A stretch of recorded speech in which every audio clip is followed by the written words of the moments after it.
I'm Jason Klamm, and this is the Comedy on Vinyl podcast. The year is 1973. The album is Occupation Foole. The artist, George Carlin, my guest, Adam Lisagor. Thank you for being here at your own friggin' business. In my room, in my office, Mm-hmm. in my building, who is somebody else's building. Mm-hmm. Well, thanks for coming. One day you'll own the building. Is that a plan? You're going to own the building. One day I'll own all the buildings. Oh, I had no Jason. idea. Wow. You're so unassuming. I wouldn't assume that was your plan to take over not. all of Los Angeles. No, I'm not going to pivot to commercial real estate. All right, so this is one of the unusual ones. Few people take this option, which is to pick an album they haven't heard before. Yeah. And because what did we do last time we did? We basically talked about the comedy station. radio. Yeah. AM 850 comedy radio. Mm-hmm. It was really fun. And I don't often memorize comedy albums or anything like that. So, and certainly not as an adult. I haven't done it in a long time. So I just figured it would be great to just listen and respond to one, and then talk about it right away. So I asked you for your input. I chose maybe 5 different from Carlin, your stash. Freeberg. I don't remember what the other ones are. All really good ones. Yeah.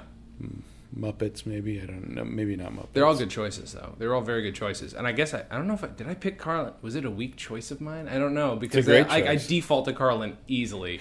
I guess it's because I realized I hadn't heard this one. I love this. It's great. I really, really liked it. And I didn't know that this was the album where he finds out that he got the Grammy for Class Clown. Yeah, pretty good. I immediately tweeted at Cliff Nesteroff to ask him if he knows who the stagehand was. Because I'll bet if anybody knows, it would be Cliff Nesteroff. So, yeah, I want to find out. He goes, shit. Because he's talking about... Perfect timing. He's talking about 7 dirty words, addendum to 7 dirty words, because there's more. Because this wasn't the album where he drops the original 7. Right, it's the one right after it. Yeah. So then he sort of appends new knowledge to it, and then gets the notice that the girl, somebody hands him a note on stage. I assume. Pretty cool. Yeah, it's pretty great. Thunderous applause. Mm-hmm. Deserved. So this was 1973. 1973. This is his 5th album. He's 35 years old. 35 years old, which is oh, cool. Now I'm a year older than George Carlin was in this, and it feels a little. 5th album, performing in stadiums. You know what I mean? Just a late bloomer. You know what? Sure. Kevin Spacey didn't find fame until he was 89 years old. That's when he was in Silver Streak, right? No, he's in. It's not Silver Streak. Which one is it? He's in one of those prior. Yeah. Well, the deaf and blind one. A lot of people don't know that Jason Bateman actually didn't become famous till he was in his 40s. I had no idea. It's true. He was 40 on Hogan Family? I'm going to have to check. Might not be the case. As soon as I said it, I instantly realized. I've been told that the dad on Frasier didn't start till he was 37, so I've got a couple months. Yeah. There is one sort of canonical example of the actor not making it until late in life. I forget who it is, though. It's not Kevin Spacey. Right. Somebody really good. Yeah. Tommy Lee Jones, maybe? No. It could be. I mean, he was pretty old in Coal Miner's Daughter. Farmer's Daughter? I really thought it was called Farmer's Market. Tommy Lee Jones in Farmer's Market. What's your familiarity with Carlin before you pick this? I mean, besides the basics. Big, huge fan. Obviously, comedy radio, AM 850, played him a lot. But I do remember one night, some DJ at comedy radio left a Carlin record on and obviously had checked out. It was late at night.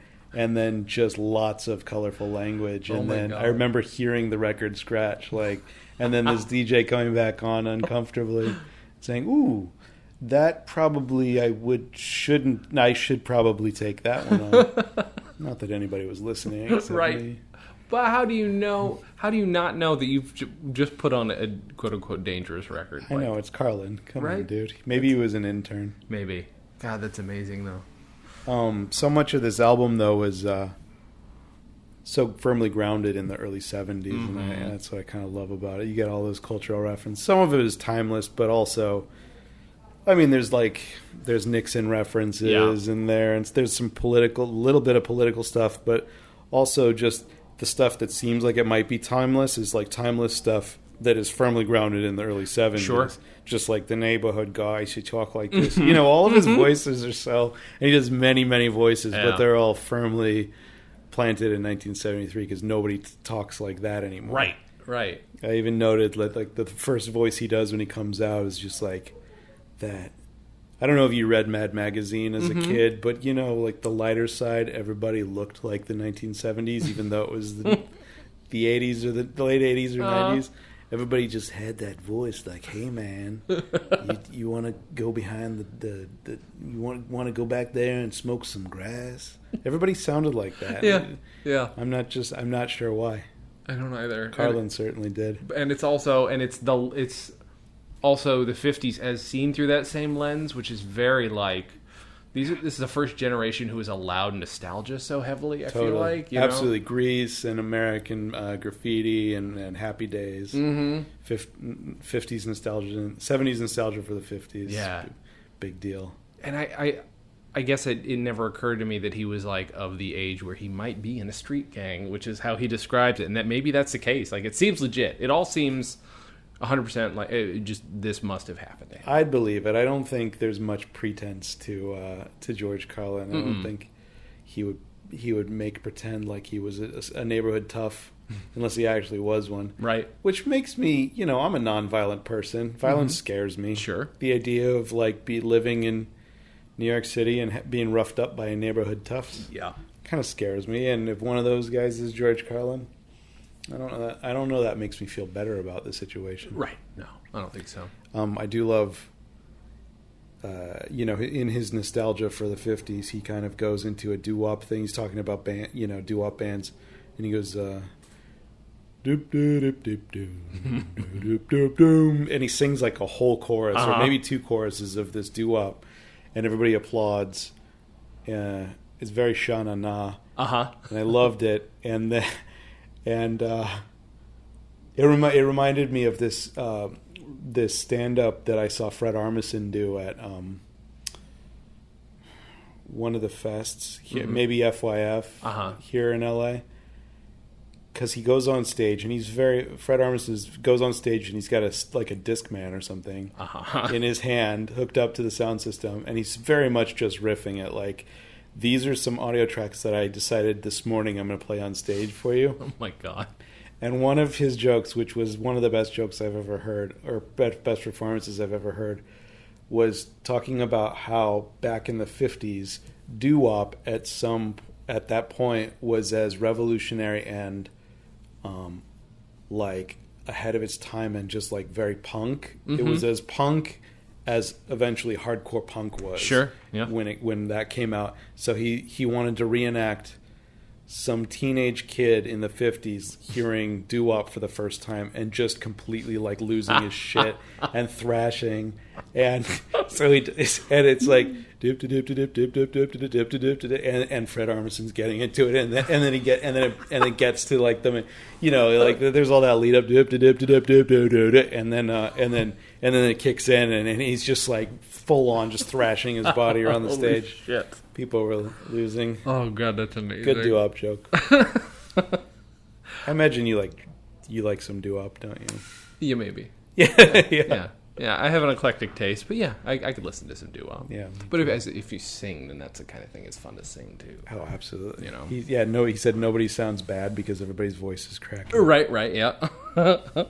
This is like a lot of his early albums do have just so much of this just hearkening back to his really like his seemingly super relatable childhood. Like they love the shit out of it. I can't relate to any of it, but I love it. Like none of this is me. I mean, I wasn't raised Catholic. I wasn't raised in a city. Yeah. But it all seems to ring true and seem, I don't know, is there anything that, do you relate to any of it? Not at all. No. Not at all. Not growing up working class, not growing up in the inner city, not cultural stereotypes. Right. Except unless you count Valley Jew as a cultural stereotype. Certainly it's like definitely like opposite in every single way from his cultural stereotypes. Yeah, but it's still universal. I mean, where I start to like settle into a nice, recognition of his materials when he starts talking about farts. Which is 2/3 of the way through, but it's solid material. Yeah, no, I mean, he goes, so to speak, he goes on for a long time about farts. Yeah. Shit without the mess. And I can't think of another comic besides Louis C.K. that's done material about farts. Mm-hmm. But I guess I don't listen to that much comedy. But can you think of anybody else? Maybe, but I mean, to do it eloquently is a totally different thing, though. So that's why, I'm okay listening to him talk about it, because I know he knows how dumb it is. Yeah, absolutely. And that's kind of the beauty of it. Yeah. There's so much, I don't know, I guess some people might look at what he's doing here as, regression, and that might have been part of the problem with his generation, although he's actually older than the hippie generation just by a little bit. He was a hippie, but he's still older than most of the hippies. My dad's a hippie, but George Carlin's 15 years older. Right. He was old enough to be fully matured by the time hippies came around, which means he was not a native hippie. He was exactly. Post hippie. But he switched gears quick. And then switch gears again. I need to listen to all the albums to know when he turns into Turtleneck Carlin. To see the actual switch flip. Besides how he looks. How would you define Turtleneck? Well, when he starts wearing the black turtlenecks and has a ponytail, okay, Yeah. But other than that, but it feels like I remember seeing the specials where he's just a cute guy. He's kind of balding and he's got his sweater, and then it felt like the next year he was just "fuck you" for drinking a bottle of water. And it's why? What? I mean, I get that that's funny because what year? I mean, it's the '80s somewhere, late '80s, mid to late '80s, and he just gets hard. That's right. Yeah, because he got pissed off, and it was Reagan, and it was this isn't supposed to happen. Right. Yeah, I mean, it's the timing all makes sense. That's when it fell off for me in terms of but I mean, I don't know. I feel did you know him from movies first? What did you know Carlin from first? I probably saw HBO specials as a kid, then Rufus and Bill and Ted. Sure. One of the great performances. I'm not even sure how many other movies he was in, but he owns that movie. Yeah, he's great in it. And then simultaneously records on KMDY, and then just being this kind of towards the end of his life, being just this wise guru of political consciousness that sort of had to speak to a lot of truths in ways that other people weren't yet. Yeah. You know, just speaking to the hypocrisy of everything when it wasn't commercially acceptable to do so yet. That's true. Yeah. And I mean, listening to this, what's interesting is I wasn't actively trying to find a parallel, which is nice. Because normally I have my head up my ass about these things. I that's fine. I know I do it. But there's so much of his trying to find the truth of these small interesting things in life that are everybody likes farts or whatever he's talking about, or breaking down words and what they really mean, which is the stuff people really like to make fun of because it seemed just innocuous crap. But it seems like the highest form of comedy to me. Me too, but that was the thing. There's this really great video that you should see, which is on SCTV, which is Rick Moranis doing George Carlin. No way, really? Fucking phenomenal. So good. And you wouldn't, again, I always forget Rick Moranis was such a good impressionist, but spot on. And he's just doing this, he's just just about different words. And it's so, but it does condense what he does in a way, but it obviously omits the fact that I think there's some brilliant stuff in there. There's brilliance in it, yeah. And I think his desire to do that eventually, to break that stuff down, sort of just naturally evolves into, well, I'm also going to break society down and explain society to you. I'm done explaining farts to you. Or if I'm going to explain farts, it's going to be done in a way that's a lot angrier, I guess. Yeah, I mean, he kind of unlocked the key to mundanity and mediocrity. Mm-hmm. He unlocked... Did I say he unlocked the key? You don't unlock a key. Yeah. You don't unlock a key. That's dumb. And I didn't catch it. That's the worst part. I'm supposed to be the interviewer. You just nodded. Yeah, I did. Mm-hmm. I knew what you meant. I said something smart. I knew exactly what you meant. Yeah. He found the key. Uh-huh. And he unlocked the key as well. Yep. In the door to the other key. All of the keys were inside that door. Yeah. But he starts this album off with, again, observations of mundanity of being in an audience at his show. Mm-hmm. sort of loosening the audience up by commenting on how it is to be in his audience, and you gotta laugh at the right shit because you're representing your row. Mm-hmm. You don't want to laugh at the wrong shit.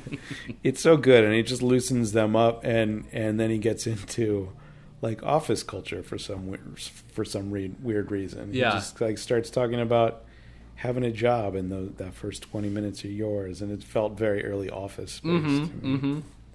Yeah, I trying to figure out what his Office experience was. I mean, maybe I mean he must have been hustling in his early years of comedy, but it's very weird. Yeah, he strikes me as a guy who also by admission was very high on coke during this album. Oh, really? Yeah.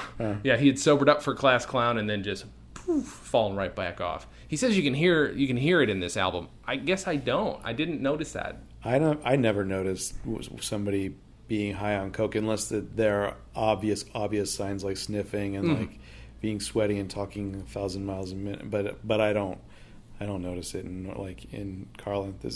Or when people talk about Robin Williams, I was exposed to Robin Williams on stage way earlier than I knew what cocaine was. So it wasn't clear that he was altered in any way. Right. Coke, huh? Mm-hmm. Apparently. I mean, I knew he had a problem, but I didn't know that there was an album where in his mind, that was his word. Coke album. Yeah, that was his White album. Yeah, 100%. And then he does a bunch of voices. Yes. He does an Irish voice that sounds very much to me like Peter from Family Guy. Mm-hmm. Mm-hmm. And he contrasts, and I'm thinking, oh, that's Archie Bunker. And then he does another voice that's Archie Bunker. Yeah. Which is apparently a different Irish Catholic voice in his neighborhood. He does a lot of black voices. There's a lot of that in here that's like, it's all based on curiosity, though. There's no judgment in it, which I like. Mm-hmm. So you can forgive his cultural appropriation. But he's even talking about that. Like, a big part of it, I like when he sits there and talks, like, he's very honest about, like, how all the white kids wanted to be black. Like, that was just a thing. Yeah, and no black kids wanted to be white. Right, that doesn't go the other direction. Right, yeah. And I think that's that's a thing that still plays. I think people would still get that joke. Oh, absolutely. He's just one of the first people to maybe do it. He doesn't say why. Not necessarily. He talks about black consciousness a little bit, like identity awareness, identity consciousness, and you can be called whatever the hell you want to be called. He's always just been that. Whatever his political views have always been so completely on point. I don't know about ahead of his time. Mm-hmm. I'm not aware of the context enough to know whether he was ahead of his time, but he always seemed to be saying the most culturally responsible thing. I think socially responsible thing. And I mean, it's weird that he does. I mean, he does. There's no, because it's not angry Carlin. There's not as much irony lacing the things he says, so it's a little more sincere. I think. I mean, at least it seems to be. Oh, very much so. You don't have to you don't have to go up there, as we see with a lot of comics. You don't have to go up there and say, people can be called whatever they want to be called. Like, that's a very open-minded thing to say and hard to make funny. Yeah. But he does. Yeah. It's an important thing to say. Yeah, well, he can say it because it's surrounded by, like, really rapid fire That's jokes. True, yeah. Right? Yeah. His I would say his cadence is pretty, like, almost every sentence is a joke. Yeah, yeah.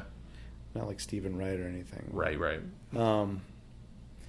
What was it? There was... Oh, I just saw it here in my... Oh, yeah. The where he talks about the Puerto Rican speaking Spanish on the train, and he loves how much he loves Spanish, the sound of Puerto Rican Spanish, like a flute solo. Uh-huh. And then hearing multiple conversations on the subway, and he does fake Spanish. Yeah. He makes up that fake Spanish, and he does it pretty convincingly. Mm-hmm. I mean, I don't really speak Spanish, but it's gibberish, but it always is the same gibberish sentence over. It always starts the same. And that reminded me of Andy Kaufman doing Latka. Sure. His Foreign Man. That's a good point. I hadn't thought about that. My first thought was like Sid Caesar, who could make up any language. I didn't know about Sid Caesar. Yes, Sid Caesar grew up. His dad owned a restaurant like a cafe in New York, And there were so many people from so many different parts of New York that he would just listen to them. And as a little kid, a precocious kid, he could do their accent to them, their fake language to them, and they thought it was adorable. And then, 30 years later on TV, those are characters he would do. His fake German, his fake this, his fake that. Oh, that's awesome. And this is on par with that. Yeah. I think. I gotta check that out. It's brilliant. I love like YouTube videos. You can find lots of those, like foreign people speaking in their gibberish version of what English. Like that's the most fun one. Yeah. There's that one Italian, like it's a variety show, like a musical performance from a variety show in the 60s, like mid to late 60s. And it's an entire choreographed pop song written in gibberish English. Whoa. With backup singers and backup dancers. That's awesome. And it's about 5 minutes long. And it's like in that Austin Powers style, it's around that time. But the lyrics are something like, and you can tell that nobody knows what the hell they're saying, but the lyrics are all like, and it comes to the rain and the bullock, it's already come, but it's and then like all the backup singers are all very much synchronized. And oh my god, that's amazing. Can you I'll send it to you. Do you put show notes together? Yeah. Oh my god, good. that's so good. Wow. That's one of those things you don't really get exposed to. I'm trying to get people to come on the show who are natively speak other languages to kind of like, I need somebody who speaks Hebrew to do like, I have this Israeli sketch group, 2 albums of theirs. Oh, that's fun. I need somebody who can tell me, I don't care if it's good or not, tell me what the jokes are. I've got a German one, I think I've got maybe a Swedish one, got just a few, like I grab them whenever I can because I want to know what the fuck is actually being said in these other languages. What's funny in other languages? Yeah. That's its own podcast. Yeah, I know. I think. And it's hard because like, it's like if I appreciate a pun in another language, am I just a pretentious asshole? Like, kind of. Well, yeah. But only if you don't tell anybody what's funny about it. True. That's a very good point. I also should point out that this is the album. I was always under the impression for a long time that the 7 words from the previous album is the one that got him in so much shit for FCC, but I'd forgotten this is the one. So this version, with his 10 words, officially, it's 7, but like still 10. This is the one that got him in so much hot water. What were the 3 extra? Fart, turd, and twat. So stupid. Really? Fart? Yeah, ridiculous. But I mean, fuck is still in the list, so... Yeah. You But he had to like take one of the fucks off because motherfucker right. Made a second appearance. Mm-hmm. And he technically took cocksucker out, I think. Did he? I think he said that. Yeah, he did. Do you think he got tired of doing 7? He must have. Because being known for that. What's weird is listening to this. Like, I know 7 words back and forward. Like, I've got it memorized. He repeats some jokes in it, and the audience doesn't care. Like, they laugh like it's new. So even though he literally wins the Grammy on this night, was the audience just totally on board with anything he was saying, or had some of them not heard the 7 words? Did they just know Carlin? Yeah. And that's what I can't quite figure out. If this is like... I think they probably know Carlin, and they know both. They know the 7 words, and I think they're just okay with it. I guess so. It's like, you hear your band play your favorite hit. That's your true. favorite band play your favorite hits at a show. There's the different thing about stand-up where some people perceive it as being totally improvised, and since it's so conversational, I think people get annoyed if somebody repeats a joke where it's like, I can't write a new joke every night, thanks. Right, yeah. Well, yeah. But it is weird to hear it on an album. I've got some, there's a lady named Rusty Warren. I have all 12 or 15 of her albums. She repeats jokes 10 times throughout that whole series, throughout a whole lifetime. Really? And the audience doesn't give a fuck because they're drunk. She's swearing and singing dirty songs. That's it. So I guess if it's okay for her, why not be okay for Carlin? Sure. But it's weird. It's weird for me. I saw Carlin live one time. Oh, man. God. When was this and how amazing was it?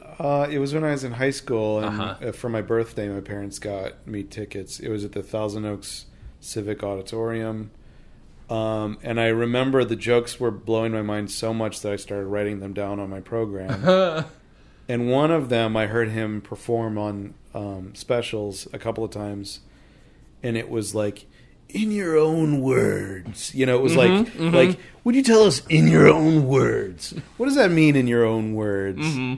Those aren't your words. Those are somebody else's words. If you're saying it in your own words, it's and then he says, if you're really using your own words, you say "exquat flondo fleury coup" or something like that. Yeah. Okay, yep. You've heard that joke. Yes, I have. I love it. And I wrote phonetically. I wrote down what "exquat flondo." You wrote the whole thing down. Fleury coup. What year is this about? 94, 94. Okay, yeah. That's not a bad time. I mean, that's right at the beginning of Angry Carlin, where again he's still doing that shit like that I like a lot. Yeah. There was a lot of silly stuff. I don't remember any other jokes from the evening, but it was a solid, uproarious set. Did any of it seem particularly dark? No, No, I don't think so. No. It was what was going on. Clinton was our president. Yeah, sure. Yeah, that was a good time. Yeah, sure. Especially for comedians. Yeah, that's so good. You get to see him that young. God damn it! I did. It was, and the other person I saw on that stage was Bill Cosby. Really? Yeah, I truly enjoyed that show. Of course you did. Of course. You didn't know better. No, I didn't know. Nobody told me.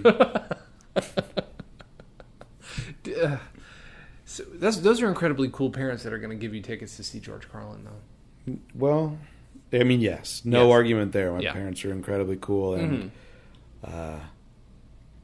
and they knew that that's what I valued. You know, I didn't go and see shows or anything like that.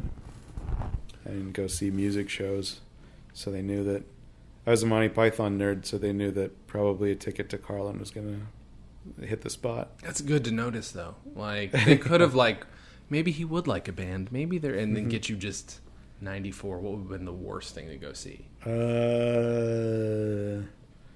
don't know. Was like Green Day out yet in '94? Yeah, barely. I think. Yeah. Maybe that. Yeah. Or like a ticket to Lilith Fair. That would have been amazing. I want to see photos of you that young at Lilith Fair. That would have been fantastic. The T-shirt I wore all the time. I had a Chili Peppers T-shirt, Nirvana T-shirt, and Lollapalooza T-shirt. But I didn't go to Lollapalooza. My older sister got me the T-shirt, and I wore it all the time. All the time. 3 band T-shirts I had. That's amazing. And were you? I'm assuming you were into all the bands you were wearing the shirts for. Well, I really did like the Chili Peppers, but then somebody told me. I was in a band with a couple of older guys, and they told me that Chili Peppers is commercial rock, and I should be ashamed. That's really corporate good. Rock, not commercial. Corporate rock. I was like, what does corporate rock mean? They're doing it for the money. Of course they are. Of course. I mean, they're famous, right? We know who the fuck they are. Oh, my God. You know, when people talk about the Chili Peppers, I have nothing. I want to do a podcast. I mean, Scott Aukerman already did. He already did this where he had somebody explain Fish to him. Somebody would have to take a whole podcast to explain Chili Peppers. Really? Yes. Because I'm not from California. But then again, I've got a buddy from Indiana who's like, they changed my life for music. I'm like, how? I'm not judging it necessarily, on its merits or otherwise. I just don't get it. Yeah, we don't have to have that discussion now. Well, the easy explanation for me is that if you have a proclivity toward funk rhythms and patterns and bass lines, then Chili Peppers is like the easiest way to get into funk without listening to like Parliament or something like that. Right. Okay. That makes sense. No, that's the best explanation I've ever heard. Okay. It is. That is. Not that you have to justify your taste. I've only done that on this podcast once so far. Well, I would never be able to understand Fish, so I should listen to the Scott Aukerman. Oh, man. Apparently it's amazing. It's amazing. Okay, so... No, we already talked about that. Sorry. I can't read my own notes. That's really, really. You want to give that over here? Let's see if I can. Oh, good luck. Honestly, you would have so much. I think we've gone over the basics, the pretentious shit that I was talking. Do you have, besides the farts? Do you have a favorite bit on this album? Well, I mean, it can be the farts. It doesn't have to be besides the farts. I don't know why I made that. I don't know. I think that I like the time. I like when he sings, and then he sings the whole post Raisin Bran jingle, like the whole thing. Yeah. And he says and the only reason the payoff is that he wanted to be in that commercial, hanging out in a bowl of flakes. And that's the payoff. I don't think the joke goes beyond that, except that he starts talking about commercials and smoking grass in advertising agencies. Then he gets into the swears. There's one joke where he's talking about the cliches that parents say to their kids, and it's the most directly comparable to Louis C.K.'s joke style, where he's talking about get down off there, you break your neck, and I wouldn't even be able to identify what the pattern or the cadence is that makes it sound so similar, but it's just clear how God, that's a good point. How closely Louis C.K. sort of referenced him. And I have to imagine he's one of his biggest influences. I don't know, but I have to assume. Yeah, what if he's never heard of him? I don't know who that is. Who is that? That would be amazing. Yeah, just to troll some interviewer who's like, "Are you a fan of that?" I love. I think the voices are probably my favorite part of the whole thing. I agree. Really good voices. There's more voices in this than... I mean, there's a lot in Class Clown, too. I don't know if you've heard all of Class Clown. It is very good, but I decided not to pick it because we've talked about it 5 times. Have you? Yes. Like literally 5 episodes? 4 or 5. At least 4. People pick it all the time. Oh, that was the one that influenced me the most. I'm like, well, I can't really fault you. Yeah. But I've talked about it. It's nice to get a different take on it. It is. And it's a totally different take, specifically on some of the same jokes, which is kind of fun. Right. I also like where he lists out like long series of names of things, names of the gangs. Yes. Names of the doo-wop bands. And he's got this encyclopedic memory for listing out like 20 or 25 names in a series of these things. I learned that the girlfriends of gang members in his day were called Debs. Debs, that's right. Yep. Didn't know that. I learned that in 1973, a scumbag was a guy and a douchebag was a girl. Yes, right. Yep, heard that. This guy jerking me off. This scumbag is jerking me off. I like the 3 kinds of asses, 1, 2, and C. There's the fat ass, and he goes off on the fat ass a bit. Look at the guy in a tweed overcoat and a fat ass over there. He's pretty good. And then there's the regular ass, and then there's the unfortunates, which he admits to being. Cause he doesn't have what does he say about the pants? Like, how do you keep those pants on? I think that's it's kind of a straight line from the shoulder to the heels.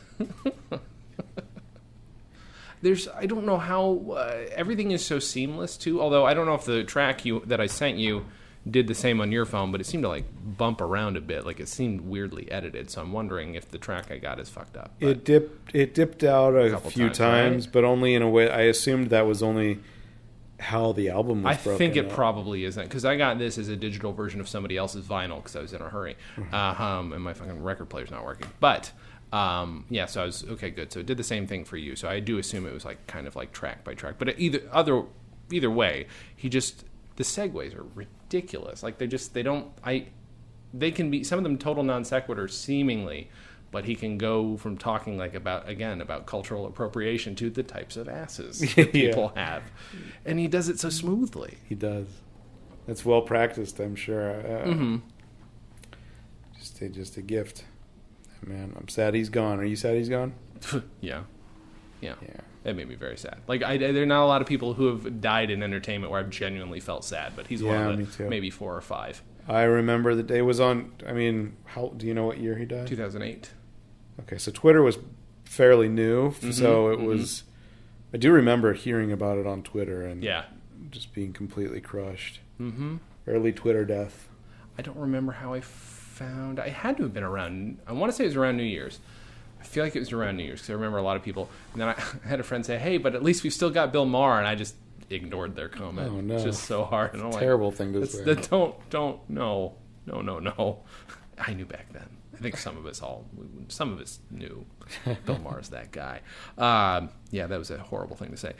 Yeah, I don't know. And did you hear Carlin's his final album? Which, I mean, they released posthumously, but And I bought it, obviously, because he was dead, and I hadn't listened to any of his recent albums in forever, but it's so good. Of course, anytime there's any joke about death or anything, you're like, whoa. It's like there's a part of your brain that's like way too reverential of that shit, but it really is a very good album. Like, it's a good way to tie the whole thing up. There's some very hopeful stuff in it, which is what I hoped for. I was like, oh, please be something I can latch onto, and there's some really hopeful, good stuff in it. It's a good album. Yeah. It's worth it. It's worth listening to. Even if you're like me, you don't like his latter-day stuff. I tend not to. Although I'm going to have to go and revisit them all at some point. Carlin is one of those people I think I'm glad doesn't know about our current political situation. Oh, God. You know? Yeah. Him and David Foster Wallace, I think they would both be sort of broken by it a little bit. Or maybe not. I mean, they're way stronger. Sure. But we don't have... I don't like to be too reminiscent about these things, but I don't know that there's a comedy voice like Carlin. Is there? Am I missing somebody? There are people who could be. Yeah, Louis C.K. gets there every once in a while. Yeah. You know, mostly on just like late night. Sure. Yeah.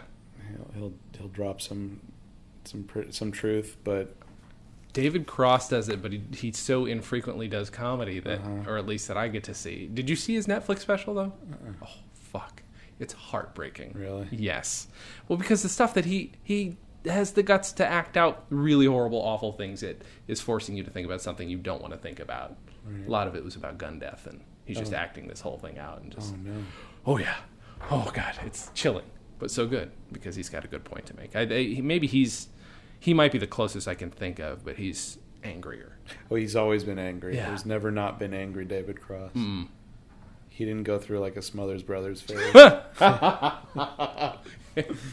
would have been amazing if he'd have started out as like a light rock musician early on, and then that was kind of part of his act. And then eventually just went balls to the wall insane. I love his early stuff, but I think that's also built for somebody who was in their 20s or early 30s listening to it at the time. It's perfect for that. Henderson Valley eggs, you're gonna love our eggs. That's my favorite David Cross joke of all time. You know, I've been waiting to do more of his albums on my show because he's got plenty that are on vinyl now. So, oh really? Yeah. I had to do Adam Sandler the other day because I found out that one of his songs was released on vinyl as a 45, and I'm like, well, I can't excuse it away anymore. What song? Lunch Ladyland, which is a great song. Sure. It's a great fucking song. No, that album was seminal to. They're All Gonna Laugh at You. Yeah. That was seminal to me in my youth. Yeah, it was to a lot of people. Yeah. You know, you had to be of a right... When did it come out? 93. So, yeah, you had to be of the right age. Although, I think that range for dudes might be from, like, 11 to 20-something. Like, you know, it's a big range. Did anybody ever do Jerky Boys on your show? I'm really surprised nobody has. And the thing is, I think there was some kind of weird vinyl release of theirs, and I'm afraid to touch on that. Because that is... a lot of people have mentioned it, and I've skirted it. Same as I did with Sandler until the other day. I'm like, I really want this guy on my podcast, so we'll talk Sandler because I'm not going to not have him on my show. Yeah. But yeah, if somebody that I really liked wanted to talk about Jerky Boys, at this point I'd have to. Sure. It might be fun to listen to. It could be horrible. I don't know. Are they homophobic? Like, what kind of stuff I've never heard a Jerky Boys thing. You've never listened to it? I don't think so. I might have heard one track accidentally, like in the early days of stealing music. Like, maybe. Oh. Yeah. Yeah, it was definitely very bro-ish, but I don't even know if there's any explicitly homophobic stuff. There's definitely at least subtle, like, light touch. But, you know, even Carlin gets into a little bit of that in this album. He talks about the etymology. He talks about, I don't want to say the words because they're horrible, hurtful words, but, you know, a few different words that sort of indicate that concept. Yeah. And, Well, I mean, he's talking about it just purely about the words, and maybe he's one of the first guys to be like, hey, well, when we were young, this meant you were just a little silly. Mean sex. It didn't mean anything. And it's like, but he might have been one of the first guys to say that, and it doesn't, maybe I'm being too partial, maybe I'm giving too much credit. It doesn't sound like he's excusing it. That said, he does move on from it. Yeah, well, the Quia was a guy you beat up. Who wouldn't come down to the city and help you beat up F-words? Yeah. And I'm like, and I know he's not a guy who would go do that then.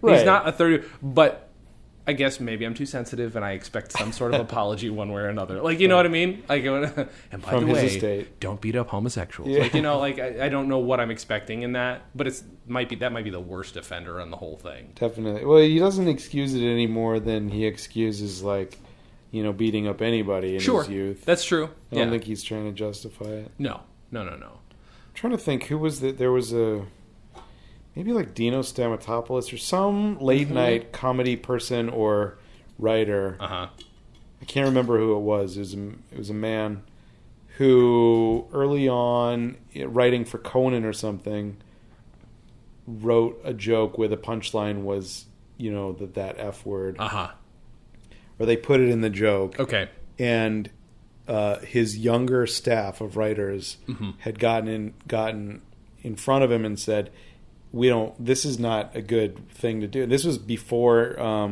a lot of the more socially conscious, you know, awareness around these issues. Sure. I'd say, you know, like even 5 years ago, I don't think we were as conscious about it as we are now. But I do remember I saw an interview with him about it, and I wish I remember who it was. But they got in front of him about it and said, we don't like this, and he said, well, I don't get it. I don't understand what your problem with is. That's not the. Maybe it was you know who it was? Robert Smigel. Okay, that doesn't shock me at all. Yeah.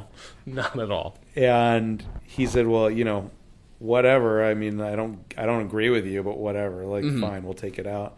And then it wasn't until a few years later that he kind of remembered this and understood the point of what they were saying. Okay. Yeah. I mean that I hadn't heard that story. That rings completely true. I mean, it makes complete sense because I love Robert Smigel.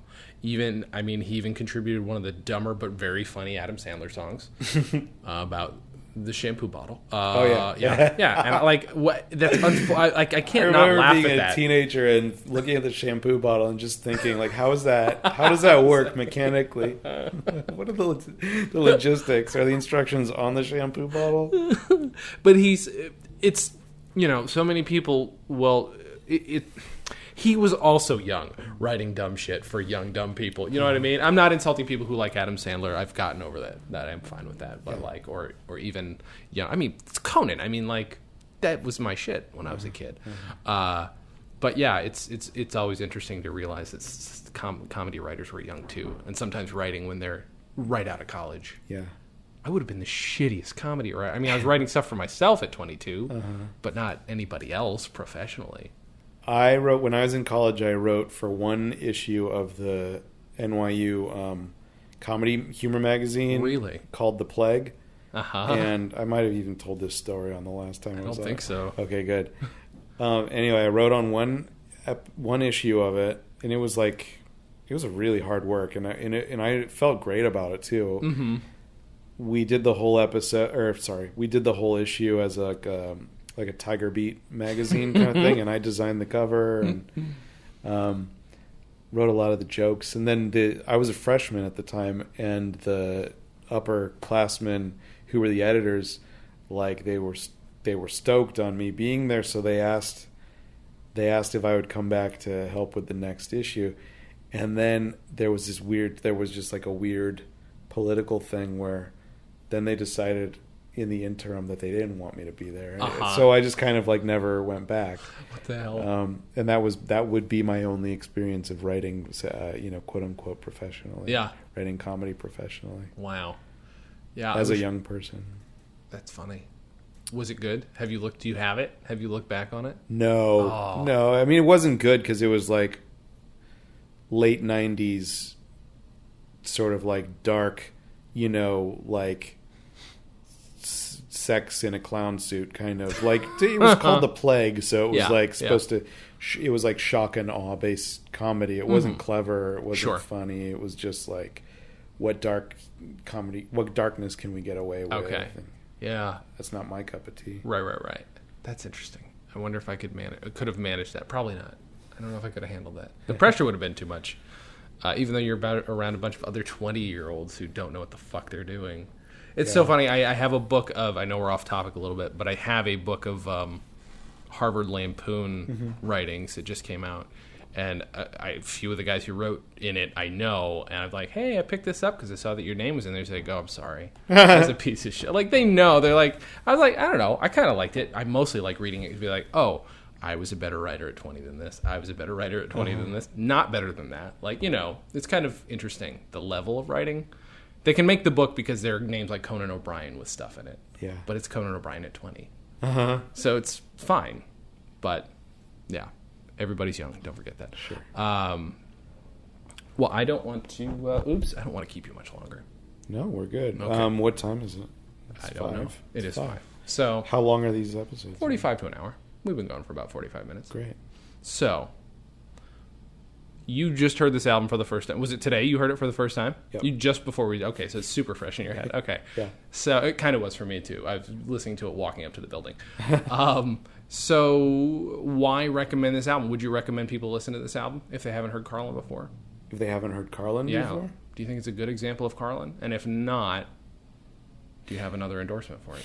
This is a strange answer, but I would recommend watching Carlin before you listen to Carlin. Okay. Because then, if you know what Carlin looks like and his expressions when he performs, then you can then sort of project all that onto him when you listen to him. You know all of his faces that he makes and all of his motions when you hear an album. That's kind of a fiercely anti-album thing to say, though. No, but I like that. I think it makes sense for him because I don't know what I pictured before. Because I probably heard the albums before I saw him. I don't think I knew he had a slight underbite. All these little things about him that I found interesting.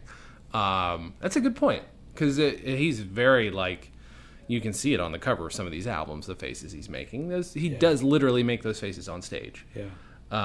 And they add to the voices he does. And he's very mobile on stage, too. He's walks around a lot. Yeah.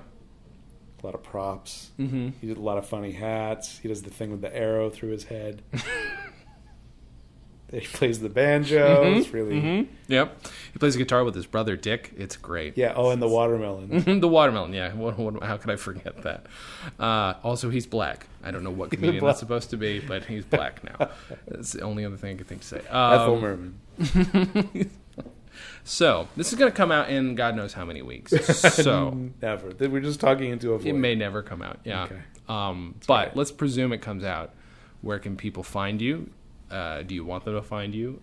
Is there anything to promote? Are there any crazy products that you're doing ads for that you can talk about? No, we did a funny one for a cannabis thing that's going to come out soon, and I'm very excited for people to see it. Really?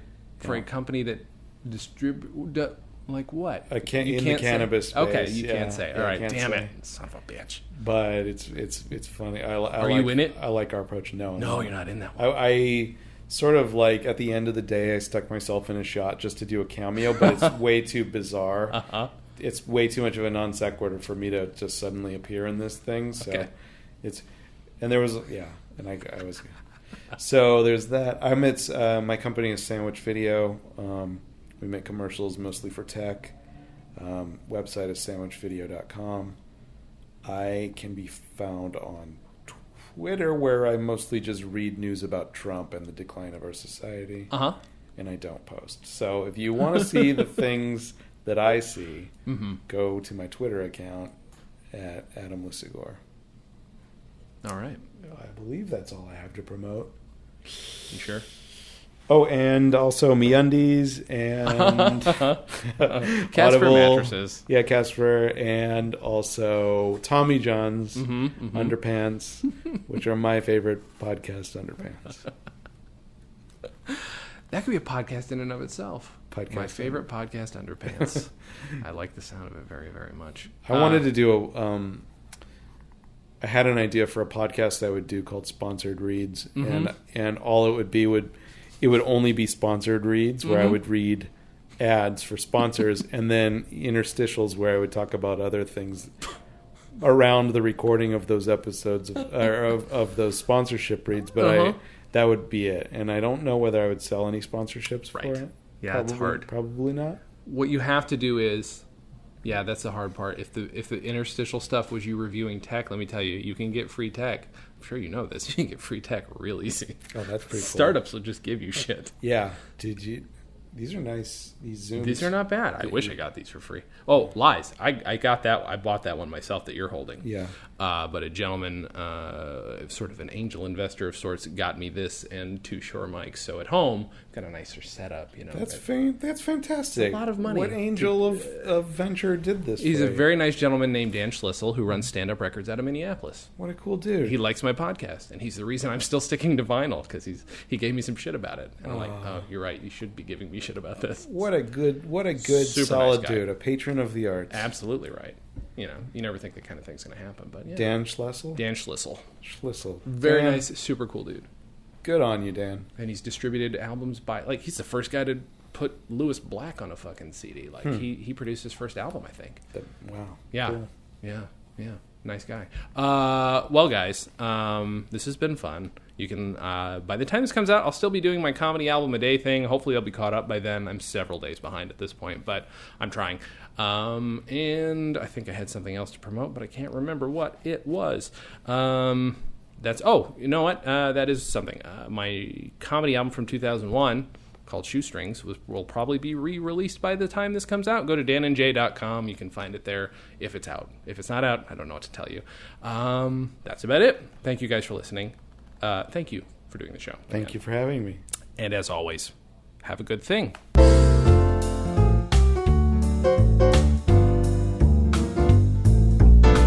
Comedy on Vinyl is a production of Stolen Dress Entertainment. It is produced by Mike Warden and is hosted and edited by Jason Klamm.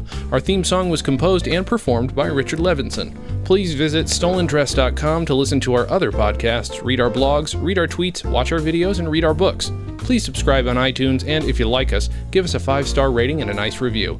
You can find us on facebook.com/comedyonvinyl, Twitter @comedyonvinyl, and find everything else at comedyonvinyl.com. A major portion of Comedy on Vinyl has been underwritten by Stand Up Records. Please visit standuprecords.com for all your comedy needs and tune into the new Stand Up channel available on the Roku, where you can also find select episodes of this podcast.